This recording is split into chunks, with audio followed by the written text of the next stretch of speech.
Welcome back to the London Free Press podcast. I'm your host, Lindsay Barnett. We again so appreciate your time being here. It was another heavy week, for lack of a better term, with regards to everything happening, not only in Ontario, but we're seeing a great divide across the country and in different provinces.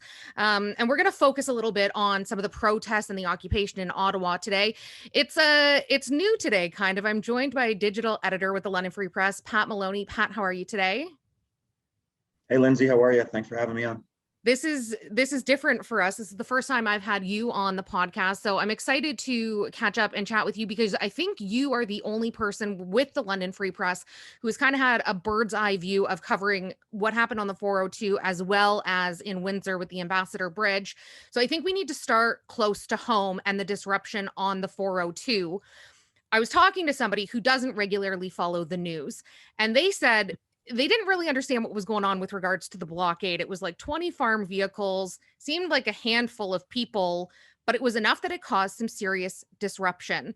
So what were the ins and outs of what happened on the 402 from February 9th to Feb 14th?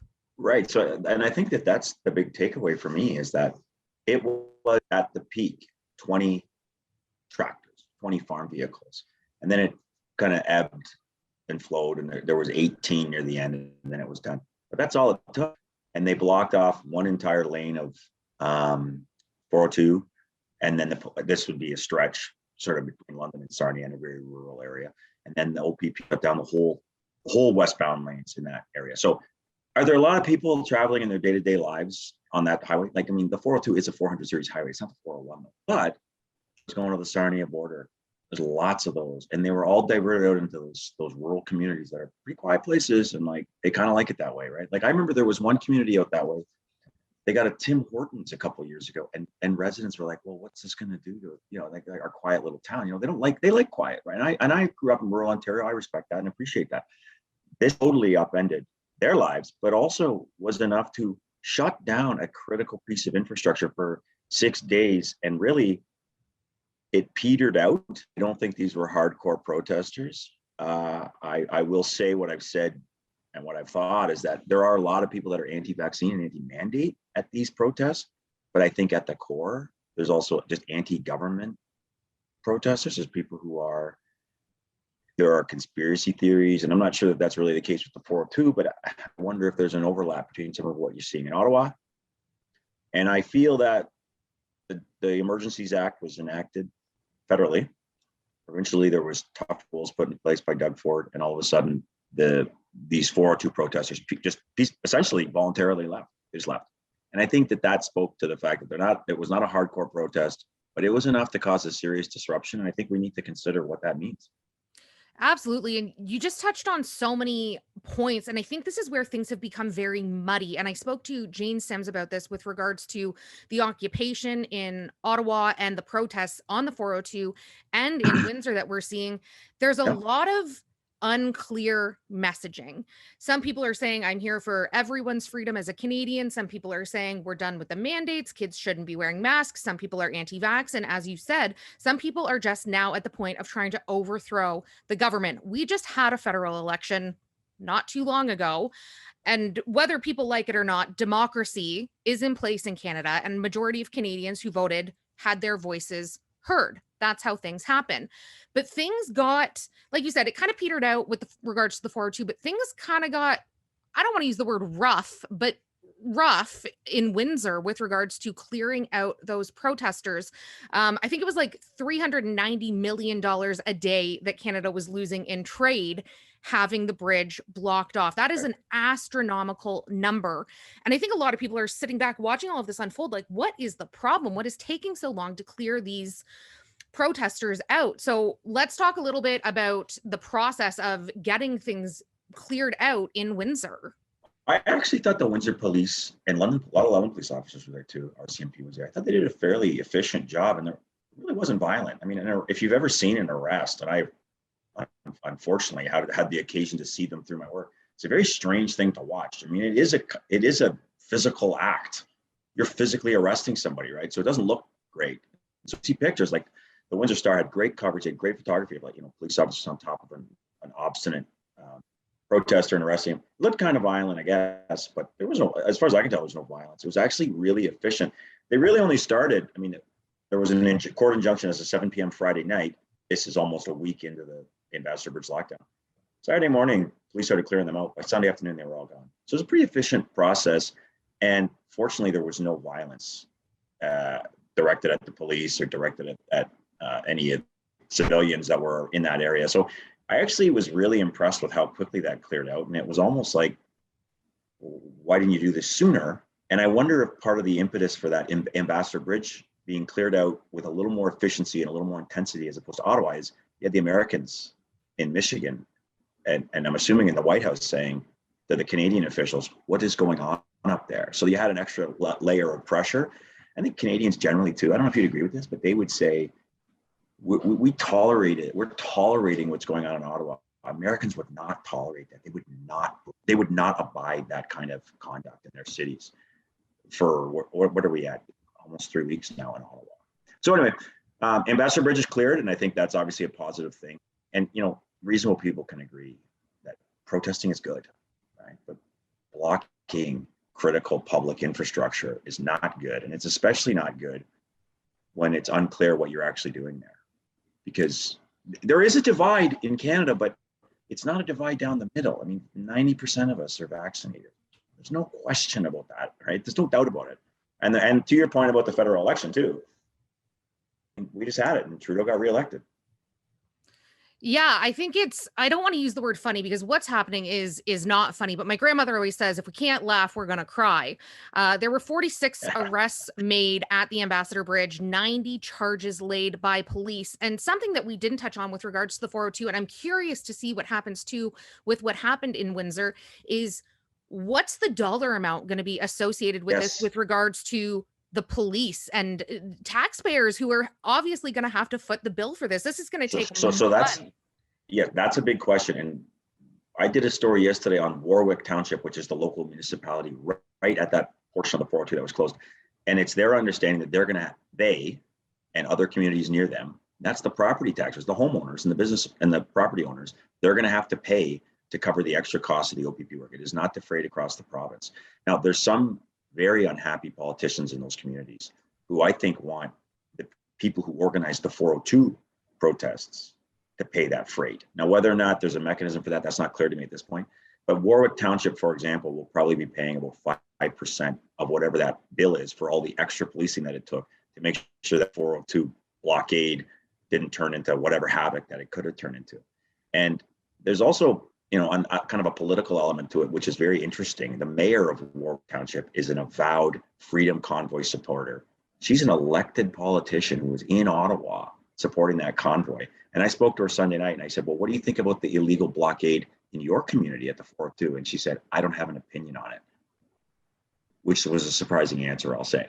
So, and she's got a lot of members of her council who are really unhappy about it. And I can't help but think a lot of citizens too, in that community, and she was elected by 75 votes or something in 2016. So I'm very curious to see what happens politically there. But yes, the financial question, these are expensive events, right? The policing costs are massive. And you and I, in the end, we pay for it.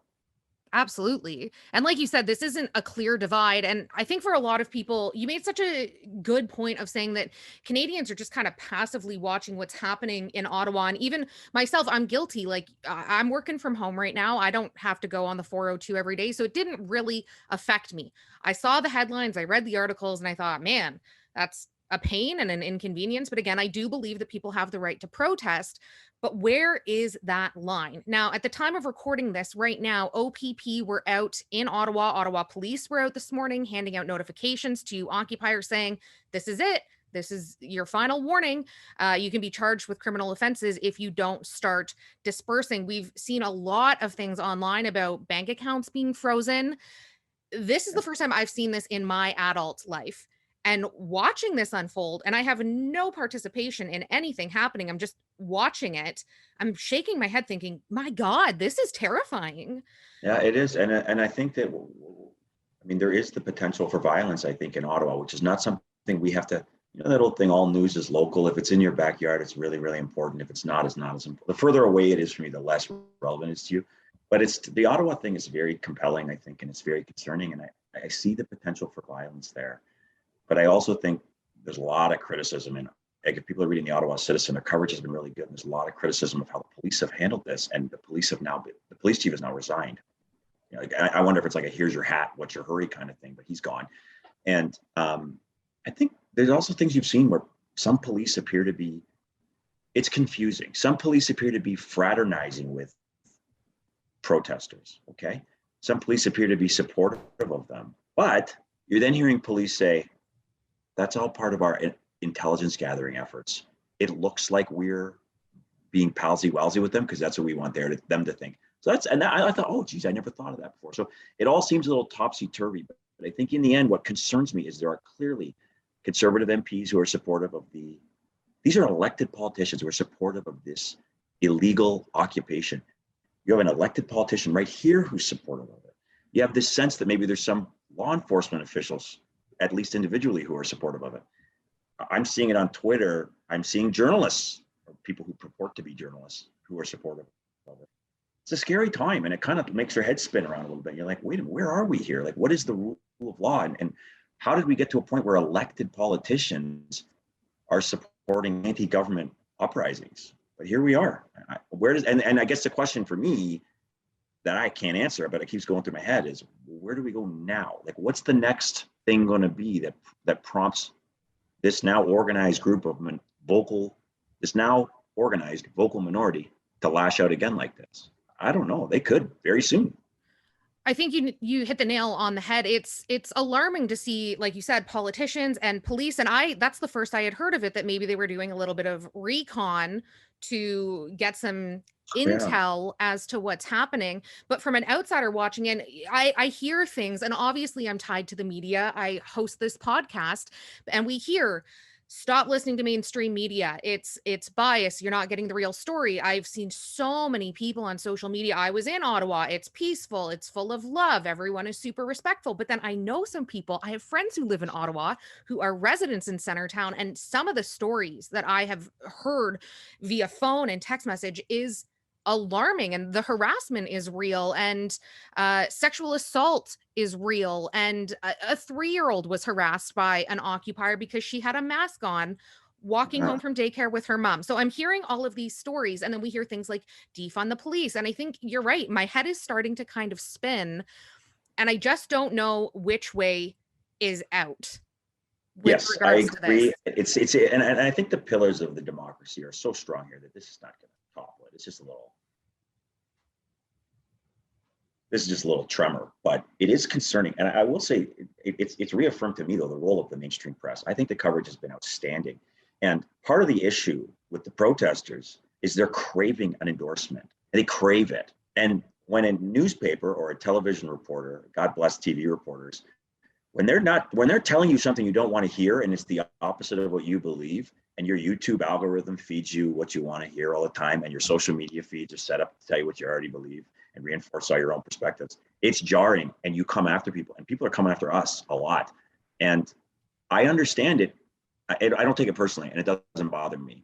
And I think it reaffirms the role that the news media should be playing, I guess. So it's not easy to have people attacking you, but it's also, in a strange way, a compliment, because it tells you that you're covering things the right way. And I know when the news media screws up, and you do too. I'm sure you've been there. I have been. When you make a mistake, it's brutal, and you deserve to get pilloried. But the coverage of these protests, there's been no mistakes in any of them. It's an accurate depiction that is unflattering, and the people who are supporting it don't like that depiction. So naturally, they're going to blame the messenger, and that's okay. I get that. But it's intense. I think the biggest thing for me is, who is the media? I keep hearing the media, I know, but we're, I know. like you said, which lie in particular? Like, what is the lie? Yeah, everybody is always going to have their own bias and their own point of view. And like Jane Sims and I said last week, we're not going to solve the world's problems with this podcast, but it's been really great getting to unpack this a little bit with you today, Pat. I really appreciate your time. Thank you for everything that you have been doing, all of the coverage. We're just going to stay tuned and see what unfolds in Ottawa. If you're enjoying this podcast, don't forget, you can always subscribe if you haven't done so. We're streaming on all of the major platforms, new episodes every Thursday morning at 7. We will be back again next week with another edition of the LF Press Podcast. Until then, stay well.